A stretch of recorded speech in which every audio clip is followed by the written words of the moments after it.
どうもこんにちは。今回はファイナルファンタジー7スマホ最新作ファイナルファンタジー7エバークライシスの各コンテンツやバトルシステム、育成要素やガチャについてなどを分かりやすくまとめてご紹介していきたいと思います。ぜひリリース前に一度ご確認の上、一緒にスタートダッシュを切りましょう。参考までに CBT 終了時のゲーム進行度はご覧の通りとなっております。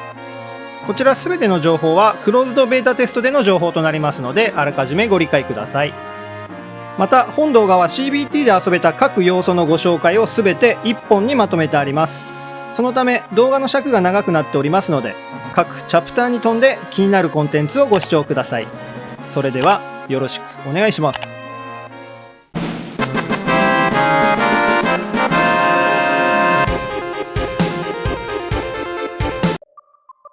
コンテンツは大きく分けてストーリー、シングルコンテンツ、マルチコンテンツ、イベント、チョコボとなっています。ストーリーは各タイトルごとに分かれており、綺麗にデフォルメされたキャラクターを操作してダンジョンを探索したり、ストーリーの追体験やバトルを楽しむことができます。FF7 シリーズをプレイしたことがない方はハイライトとして、ストーリーの簡単な流れや登場キャラクターを知ることができると思います。またすでにプレイ済みの方も過去作のおさらいとしてや忘れかけている部分の補完として楽しめるかと思います。リメイクのもう一つの可能性ということで、懐かしさと新しさをぜひ体験してみてください。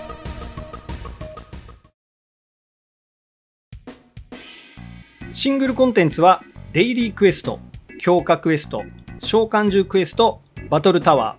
ー、ストーリークエスト、ダンジョンとなっていて、ストーリークエストは CBT では未開放でした。デイリークエストはその名の通り毎日こなす美味しい簡単なクエストとなっており、報酬にキャラクターメモリーや武器パーツなど戦力アップが行える貴重なアイテムを入手できますので、忘れずに毎日こなしましょう。こういう感じでバトルをサクサクこなしていく感じなんで、そんなストレスにはならないと思います。忘れずに。強化クエストは武器やマテリア強化に必要な素材を獲得できるクエストと、キャラ成長に必要な素材や経験値などを獲得できるクエストがあります。ストーリーや攻略に行き詰まったら、まずここを周回してパーティーの戦力アップをしてみましょう。 CBT ではほぼこの強化クエストはオートで回ってたんですけど、自分の戦力ぐらいのところでたまにユカペロとかもあったので、その辺の推奨戦力の調整、あと素材のドロップが非常に渋い印象がありました。特に進化素材ですかね。その辺も正式版でぜひ調整お願いします。召喚獣クエストは高難度クエストとなっていまして、 CBT ではイフリート、芝の試練が一定条件達成で解放されていました。こちらは召喚獣を入手する際にクリアが必要となる上に、召喚獣の強化に必要なメモリーや各属性アビリティが付与された専用武器がドロップします。 CBT では芝を契約したのがほぼ最後の方だったので、残念ながら召喚獣の育成はなかなか手つかずな状態です。一応ドロップする武器の一例を挙げますね。これはイフリートからドロップするレッド13の専用武器、ファイラーブーストが使えます。これは芝からドロップするクラウドの専用武器、ブリザラブーストが使えます。エバークライシスは弱点属性での攻撃手段が攻略に重要となってきますので、マテリアが揃っていない時やガチャでなかなかお目当ての武器が入手できない場合など、属性武器が入手できるコンテンツとなっています。で、今回ドロップしたのが芝のメモリーとクラウドの芝ブレードですね。ブリザラブースト、コマンドアビリティがついてます。正式版では他の召喚獣の追加とかもあると思いますので、楽しみに待ちましょう。バトルタワーはステージを次々に踏破していくコンテンツです。CBT ではセトラの封印塔が30回まで開放されていました。で、今後ろの方に紫色のクリスタルみたいのがあると思うんですけど、あれは環境効果といって、味方全体か敵全体を対象としてステータス、耐性など増減効果が発動しています。バトル終了まで効果が発揮するものもあれば、時間制限があるものもあるみたいですね。ここが通常のクエストと違うところですね。で、このイフリートが確かセトラのと30回最後だったかな。ここまで CBT では遊べました。20回クリアで召喚獣クエスト開放など他コンテンツの開放条件となっている場合があるので、序盤はストーリーを進めながら強化クエストでパーティーを強化しつつ、育成がある程度進んできたら、こちらのコンテンツも同時に進めていきましょう。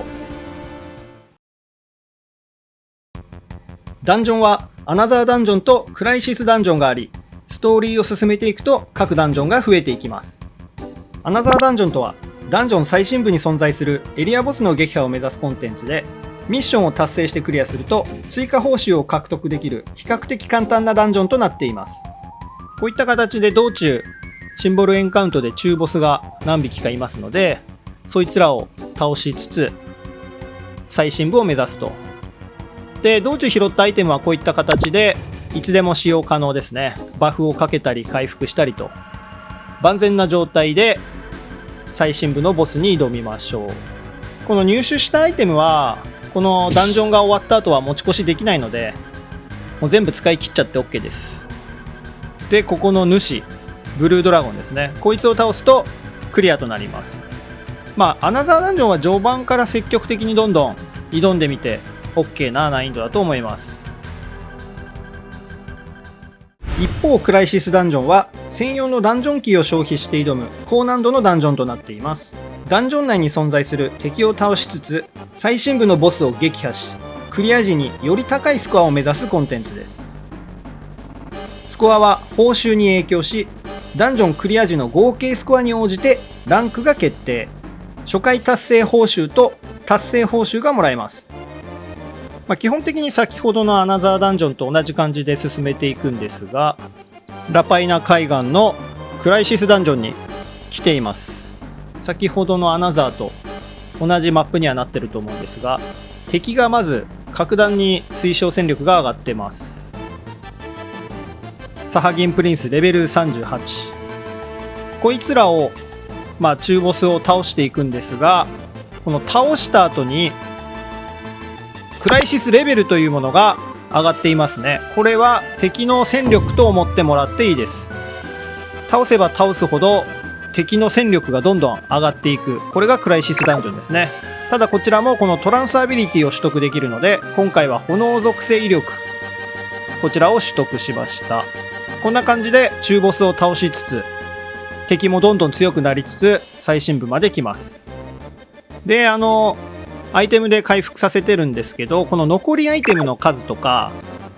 敵を撃破したタイムとか、その辺がスコアにね影響してきますんで、アイテム残せる方はなるべく残してスコアを高く目指すのがいいんじゃないかなと。ガードスコーピオンの色違いですかね、これは。で、倒します。倒すとこの後リザルトが出てくるんですが、この動画撮影してた時はちょっとこの A ランク以上クリアを目指していたので、大丈夫そうですね。はい、 A プラスとニューレコード更新。先ほど言ったスピード撃破ボーナスとかね、火ダメとかもありますね。この辺がスコア報酬に影響してきます。で、報酬に関しても今回この A プラスから、A、B プラス B、C プラス C、D プラス D と、ここまでの報酬が一気にもらえますね。これ初クリアだったっけな。はい。ということで、クライシスダンジョンは CBT の段階では全て A 以上ではクリアできました。で、このクライシスメダルというのが報酬でもらえるんですが、こちらね、貴重なマテリアレシピと交換できます。はい。で、序盤はやはりイフリート芝の弱点をつけるファイヤーブロー、ブリザードブロー、この辺があったらいいかなと思いましたね。ちょっと属性攻撃手段が自分なかったので、ファイヤーブロー、ブリザードブローは今回かなり重宝しましたね。ぜひ参考にしてみてください。マルチコンテンツは最大3人のプレイヤーでマッチングして強敵に挑むコンテンツです。特定のプレイヤーとマッチングするためのプライベートマッチと、誰とでもランダムにマッチングするためのランダムマッチがあります。スタミナを消費して1キャラクターのみを編成したマルチ用のパーティーでバトルを行い、バトルに勝利するとマルチメダルなどの報酬を獲得できます。で、こんな感じでマッチングを待っています。マッチングが完了すると、こちらの画面で準備完了するとスタートです。よろしくお願いします。混合棒ウー&タイハード2ですね。で、実はこのメンバーでやるのは2戦目になります。この前にちょっとコテンパにやられてしまってリベンジ戦ですね。今回のマルチでは必ずケアルラは積んでました。回復手段を用意しといて、で基本的に他のプレイヤーのリミットゲージ溜まるのを待ってて、敵をブレイクしたら一気にリミットコンボをつなげるみたいな、そんなような戦い方だったかな。でちょっと運営さんに要望も送ったんですが、このマルチでのスタンプというか定型文、なんかメッセージを送れるんですけど、まあちょっとちっちゃい字がまず全然気づかない。そうこういった可愛いスタンプをね実装してほしい。これはちょっと他のゲームから取ってきたんですけどね、今ちょっと一応メッセージを送ってんですけど、ちっちゃくて分かんないでしょこれ。ナイスとか一応送ってんですけど、でこの後ありがとうとか返ってきてはいるんですが、やっぱちょっと味気ないかな。ぜひ製品版の方ではその辺の検討を運営さんよろしくお願いします。で A ランククリアですね。はい、リベンジ達成ということで、一応最後ねこれお疲れ様でしたと送ってるんですが、小さすぎて伝わったでしょうか。先日運営さんから出てた CBT のレポートによれば、マルチの時間指定の撤廃が発表されていたので、その辺も含めてもっとなんか魅力的な報酬が欲しいですね。専用武器、専用マテリアとかね、よろしくお願いします。チョコボはソシャゲでよくある遠征なんですが、マップが PS オリジナル版の雰囲気をきれいにリメイクした作りになっています。いろいろ歩き回れますね。チョコボメダルをクリンちゃんと交換したり、グリーンさんに挨拶で、このグリーンに話しかけると遠征の状況とか確認できるんですが、こんな感じですね。一括回収とかできます。で CBT でこのステータスが見れたんですよ。各チョコボのスピード、体力、賢さ、適応力とかチョコボによってこの数値が変わってたので、個人的な要望として運営さんにも送ったんですが、この育てたチョコボをゴールドソーサーでチョコボレースに参加できるようにしてくださいと懇願しました結構原作の PS 版ですね。 PS 版でチョコボにかなりハマってたんで、ナイツオブランド取りに行くために山チョコボ、川チョコボ、山川チョコボ、海チョコボかで、東方腐敗と熱いバトルとかね。これ名前も変えれたんですよ。名前も変えれたので、すぐ実装とは難しいかもしれないんですけど、期待して待ちたいと思います。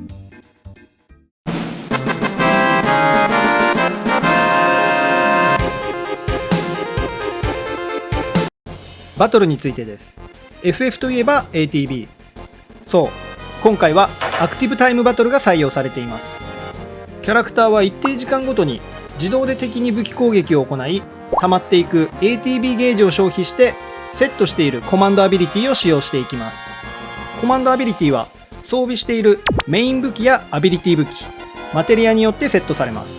またリミットブレイクや召喚獣アビリティという強力なアビリティもありますが、それぞれリミットゲージ、サモンゲージをバトル中の行動に応じて貯め、それを消費して発動します。さらにリミットブレイクや召喚獣アビリティをパーティーキャラで連続して使用するとリミットコンボが発生し、コンボ数に応じて発動した各アビリティの威力にボーナス倍率がかかります。まずはイフリートのフレアバースト。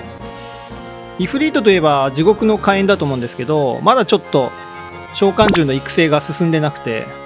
覚えてないですね。ゆくゆくは使えるようになります。シバはアイスウェーブですが、やっぱりダイヤモンドダストが見たいですよね。ちょっと CBT の段階では育成が追いつかなかったです。で、波攻撃。また右下にあるコマンドシフトと呼ばれるアイコンをタップすることで、アタックシフトとディフェンスシフトを自由に切り替えることができます。アタックシフトは攻撃に特化したコマンドで、効果はキャラクターの与えるダメージが上昇。すべてのコマンドアビリティで敵のサインを破壊。サイン一致アビリティの場合は破壊数が増加となります。ここでちょっとサインについて話していきたいと思います。サインとは武器やマテリアの一部コマンドアビリティに設定されています。このマークみたいなやつですね。敵に表示されたサインと一致したアビリティで攻撃するとサイン破壊となり、数値が減少。0にするとブレイクのような状態になり、 ATB ゲージの増加速度が上昇、コマンドの効果が最大、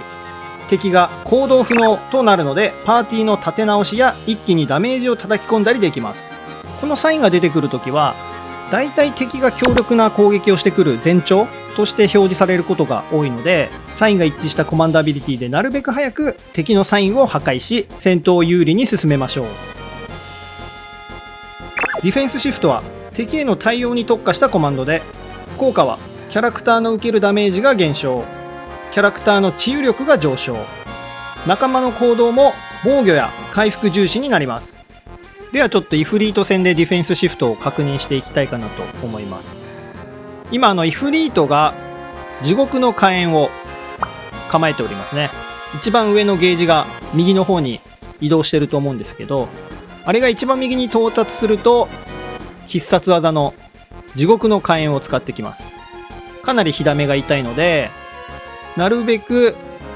サインを今削りつつですね、イフリートの攻撃をディフェンスシフトで耐えたいと思います。地獄の火炎ってだけあって火ダメがかなり痛いので、アタックシフトで受けてしまうとほぼ瀕死壊滅状態になってしまいますね。はい、ギリ耐えてますね。ティファもこのようにタイミングよくアタックシフト、ディフェンスシフトを切り替えながら戦っていきます。ではちょっとついでにバトル中の操作方法についてお話ししたいかなと思います。マニュアルが全ての操作をプレイヤーが手動で行いますと。で、セミオートが操作キャラクターは ATB ゲージがマックスになるとコマンドアビリティを使用すると。で、オートがリミットブレイク発動を除く全ての操作を自動でとなってますね。今回このオートの AI がかなり優秀だったので、ほぼ私はオートでやってましたね。で、右上のタブがあると思うんですけど、こちらのタブでマニュアル、セミオート、オートと任意で切り替えれますので、ご自身に合ったバトル操作方法を選んで楽しんでみてください。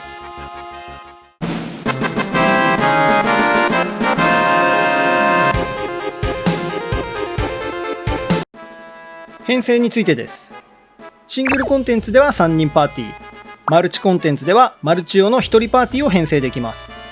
ステータスはレベル、戦力、HP、物理攻撃、魔法攻撃、物理防御、魔法防御、治癒があります。それぞれステータスの詳しい説明は多分皆さんわかると思うので、 HP はヒットポイントだし、物攻は物理タイプの攻撃、魔攻は魔法タイプで、物防、魔防があって、治癒力ですね。治癒力に関しては回復アビリティ使用時に参照するステータスで、高いほど回復アビリティの効果量が増加ってなってますね。はい。で、戦力。こちら戦力値はキャラクターとその装備のステータスやアビリティの能力を強さの目安となる数値に換算したものです。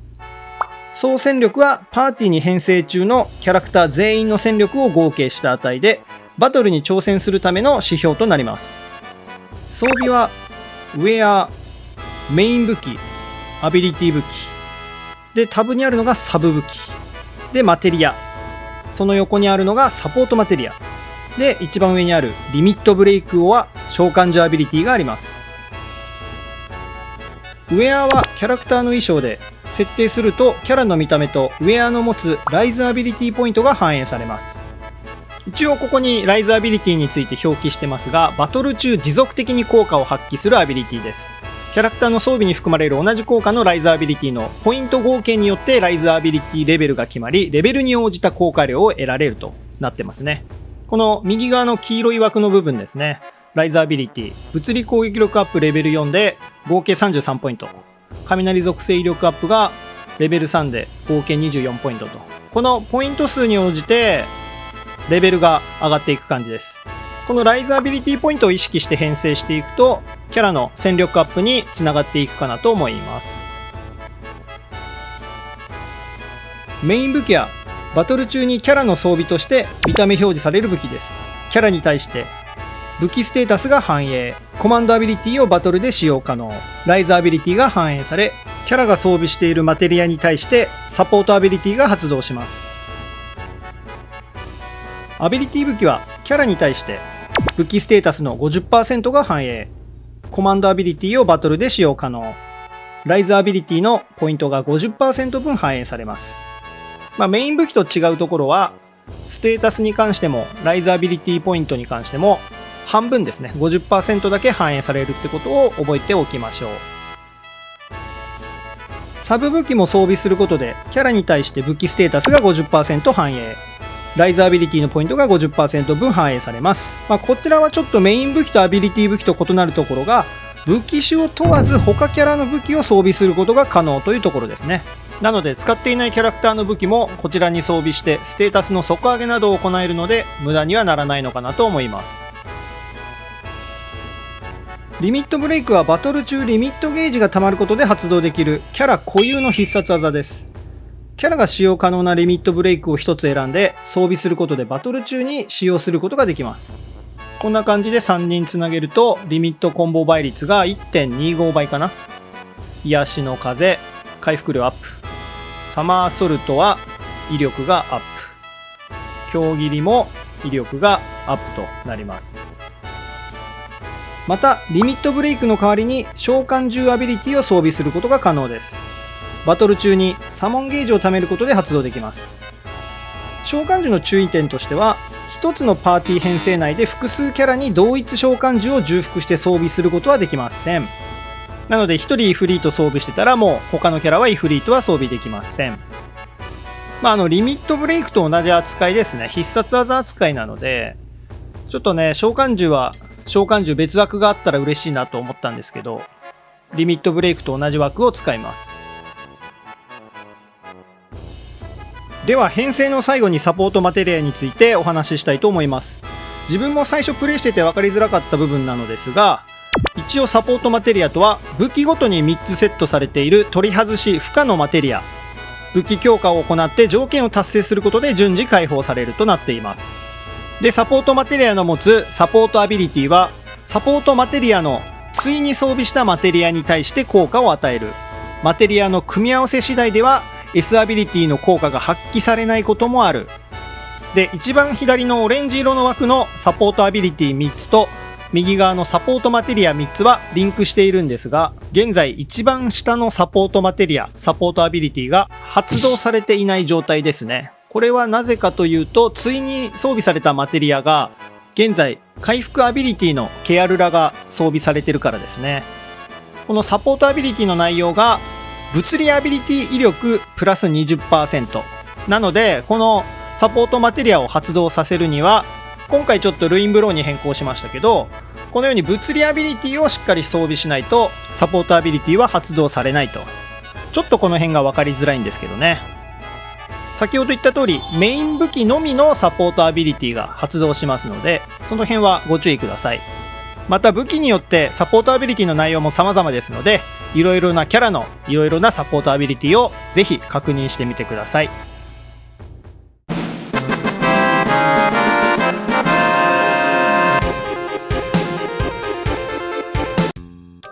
育成はキャラクター、武器、召喚獣、マテリアがあるので、まずキャラクター強化について話していきます。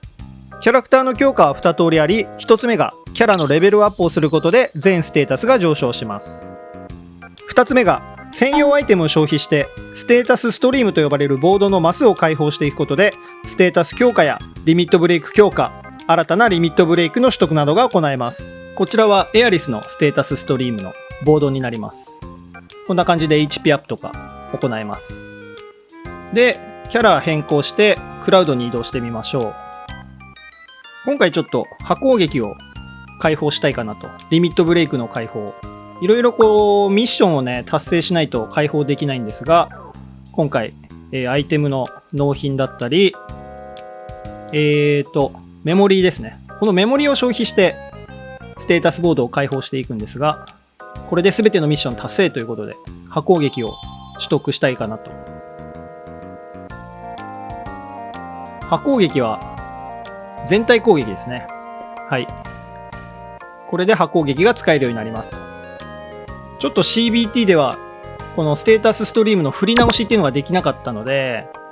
正式版ではその辺をちょっと改善してくれたらいいかなと感じました。ステータスの他にリミットブレイクの威力アップもこのボードで行いますね。ティファだとサマーソルトか。サマーソルトのレベルアップを解放すると威力がアップしていくと。こんな感じでどんどんマスを解放してキャラのステータス成長をしていくのがステータスストリームです。武器強化についてです。武器には星3から星5までのレアリティがあり、レアリティが高いほど武器ステータスやアビリティの効果が高くなります。レアリティのアップはガチャや報酬などで所持済みの同名武器より高いレアリティ武器を入手した場合に自動的にアップするのと、任意で専用アイテムを使用してレアリティをアップさせる2通りがあります。また武器にはレベルがあり、強化素材を消費してレベルを上げることが可能。レベルが上がると各ステータスが上昇します。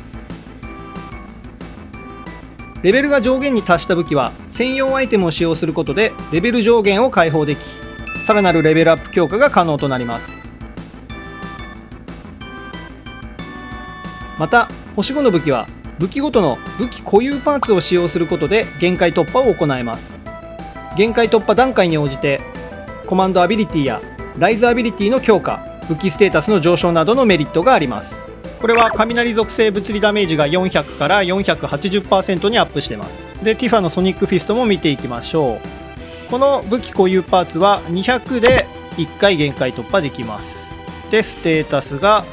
上がってアビリティも強化、 400% から 480% にダメージが上がったのと、デバフの効果時間も15秒から17秒に上がってます。この武器固有パーツはガチャで同じ武器が被ったりしたら変換されて手に入れたりできますので、入手した際はどんどん限界突破をして強化していきましょう。召喚獣の強化について。召喚獣は召喚獣ミッションをクリアすることで契約と新たな召喚獣アビリティを取得できます。先ほどのリミットブレイクの取得と同じように契約にはいろんなミッションを達成する必要があります。クライシスダンジョンを A ランク以上でクリアとかね。この辺を達成するとめでたくイフリートと契約可能と。原作の FF7 は召喚獣がかなり魅力的な作品だったので、今後バハムートとかさ、バハムート海、バハムート霊式、そしてナイツ・オブ・ランドとかさ、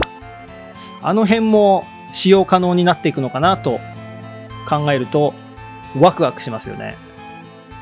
もしよろしければ皆さんのお気に入りの召喚獣などありましたらコメント欄の方にぜひコメントお待ちしております。契約後はキャラクターと同様に専用アイテムを消費して召喚獣のステータスストリームのマスを解放し強化することができます。基本的にキャラクターの強化と似ていますね、こちらは。でこの召喚獣のメモリーは先ほどの召喚獣クエストを周回するとドロップするみたいなので、 CBT でなかなか召喚獣の育成が進まなかった分、正式版では本腰入れて頑張りたいと思います。マテリアの強化について。マテリアには星1から星5までのレアリティが存在し、レアリティが高いほどマテリアのアビリティの効果が高くなります。強化素材や他のマテリアを消費して強化を行うことでマテリアのレベルを上げることができ、レベルが上がるとアビリティが強化されサブステータスが解放上昇します。レベル上限に達したマテリアは素材アイテムを消費して進化を行います。進化したマテリアは上位マテリアに代わり、例えばブリザドがブリザラのようにアビリティが強化されます。またレベル上限がアップしさらなる強化が可能です。稀に進化した際にマテリアのレアリティが上がることもあります。でこのマテリアのレアリティによって若干サブステータスとかね、コマンドアビリティの威力、その辺が変わってきますね。敵単体に 262% の霊属性物理ダメージ、ブリザラブロー、これが星2ですね。で、星3のブリザラブローになると、275% に上がってますね。これはね、もうガチャみたいなもん。ガチャみたいなもんでしたね。星5は引いてない。星4までは引けたんですけど。まあ、でもこれ面白かったな。このマテリアはね、ハマりましたね。最後の方ずっとマテリアばっかやってました。マテリアの合成についてです。合成の書、レシピを入手したマテリアは必要素材を消費して作成することができます。こんな感じで素材を消費して合成開始と。で、合成が開始されると完成まで一定時間がかかるんですが、この合成のしおりというものを使うと時間短縮で一気に仕上げることもできます。急いでるときはこれを使うのもいいかもしれません。マテリアにはランダムに最大4つのサブステータスが付与され、ハテナとなっているサブステータスはマテリアのレベルが一定に達するごとに効果が順次解放されます。では今作ったバイオを強化していきたいかなと。バイオ。これかな。バイオの星3ですね。で、このマテリア活性剤を使ってレベルを上げていくと、このハテナハテナハテナという枠が解放されていきます。で、今回は魔法と HP でしたね。はい。治癒仏光魔法 HP。4つのステータス枠が全て埋まっている状態で一定レベルに達した場合は、4つのうちランダム1つのステータスが選択されてアップしていきます。オリジナル PS 版の FF7 もマテリアシステムでいろんな遊び方があったので、このエバークライシスでも期待している人は多いんじゃないでしょうか。私も期待しております。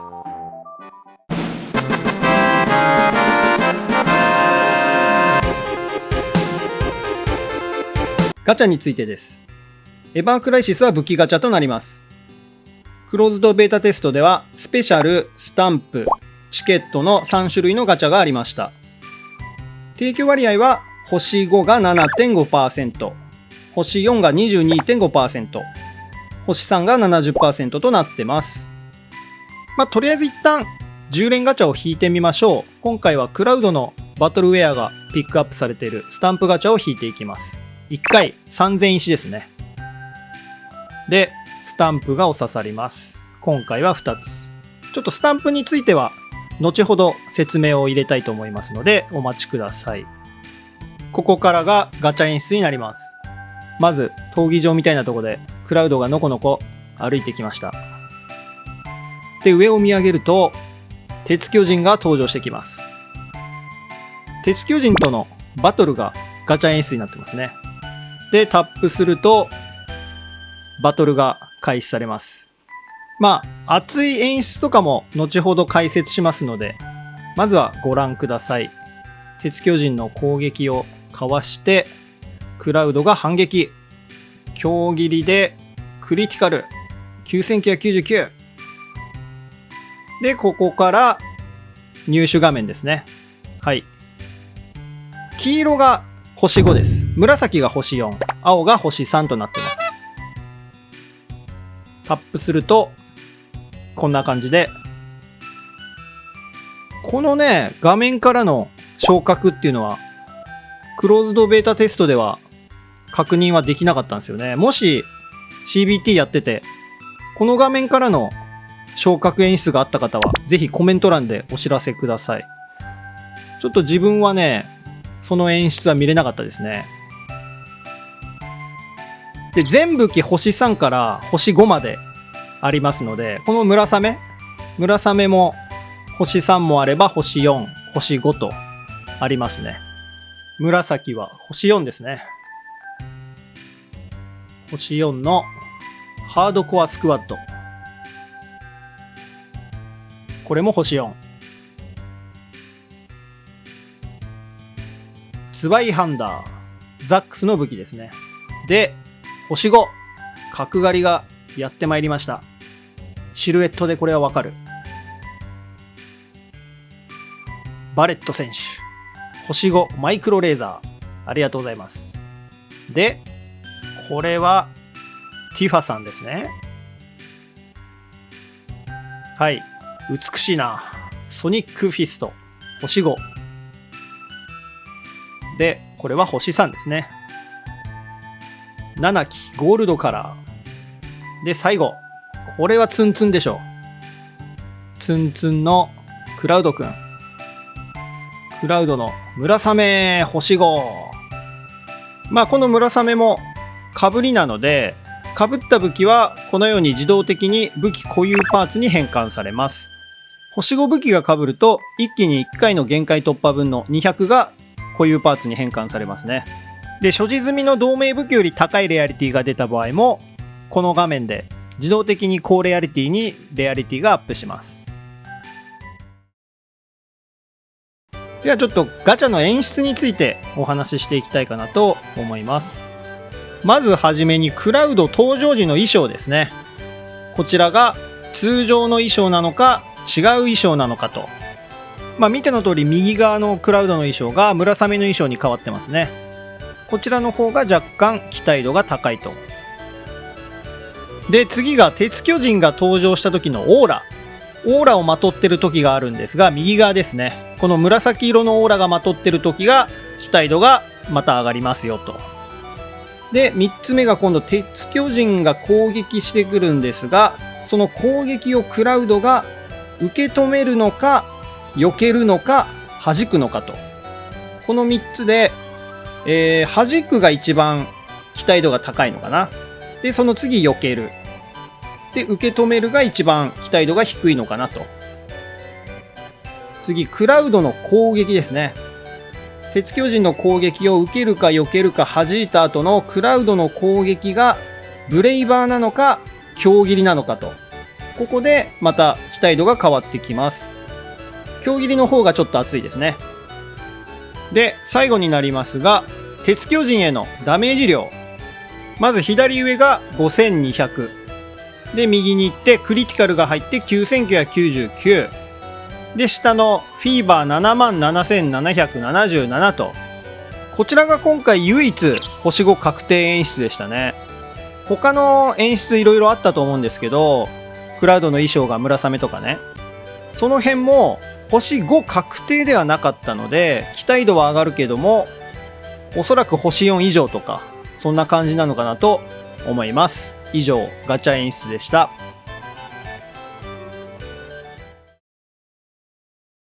で、スタンプガチャについてちょっと話していこうかなと思います。スタンプガチャとは10回引くとスタンプシートにスタンプが押されます。スタンプが押されるとそのマスの報酬が獲得できます。スタンプシートにはセレクトマスがあることがあり、セレクトマスでは複数の報酬から任意の報酬を選択できます。なので今回、クラウドとバレットの武器がピックアップされてたんですけど、この6個目のマスですね。スタンプが6個目のマスの時にクラウドの武器を選択するとクラウドが確定でもらえる。バレットだとバレットと。そのような形になりますね。で、またスタンプガチャにはウィッシュリストがあり、選択された武器のピックアップ確率を上げることが可能です。注意点として同じ武器を何個も重複してピックアップすることはできないんですが、例えば今自分が育てているキャラの武器を集中的に入れたり、未所持の武器を狙って入れてみたりと。単純に今自分が欲しい武器のピックアップ確率を上げることができます。いいですね、このウィッシュリスト。で、今回のクローズドベータテストでは、エアリス、クラウド、ティファ、この3人を育てていたので、常にピックアップリストには、この3キャラの何かしらの武器を入れてましたね。ハードブレーカーとか、ティファの武器、あと、エアリスのフェアリーテール、この辺を入れてました。で、今入れたやつが、このように、黄色文字で表示されているところが、確率がアップしてますね。0.8% になってます。もともとピックアップされているバレットの武器とクラウドの村雨、あれはもう確定で確率が上がってるんですが、それ以外の星5武器の自分が育てているキャラとか未所持の武器などをピックアップリストに入れると、すり抜けた時にそれが出やすくなると。ちょっとこのウィッシュリストは正式版でどうなるかわかんないんですが、こんな感じです。あとスタンプシートについてなんですが、10連で確定で1個スタンプはお刺さるんですが、スタンプがお刺さる数がなんとランダムです。1個お刺さる確率が 50%、 2個お刺さる確率が 40%、 3個が 9%、 12個が 1% です。今回のこのスタンプガチャでは村雨のこのバトルウェアがスタンプ12個で確定で手に入るんですが、もし 1% を引き当てると、なんと10連で全てのここまでのスタンプ報酬とバトルウェアを手に入れることができます。まあスタンプの数はおまけ程度に考えていれば気が楽なのかなと思います。12引けたらラッキーぐらいでね。でCBT の時に朝方寝ぼけてガチャした際に 1% のスタンプ12を私引き当てることができたんですが、ちょっとね動画は回せてないので、このスクショをなんとか慌てて撮ったの貼っておきますそれでは正式版で皆さんの良い報告をお待ちしております。かなり長い動画となりましたが、最後までご視聴された皆様本当にありがとうございます。正式リリース後も全力で楽しみながらも動画制作やライブ配信をどんどんやっていきますので、ぜひチャンネル登録をしてお待ちください。また高評価やコメントの方も今後の動画制作の励みになりますのでよろしくお願いします。それでは9月7日の正式リリースに向けて皆さん一緒に盛り上げていきましょう。では今回はこの辺でお疲れ様でした。さよなら。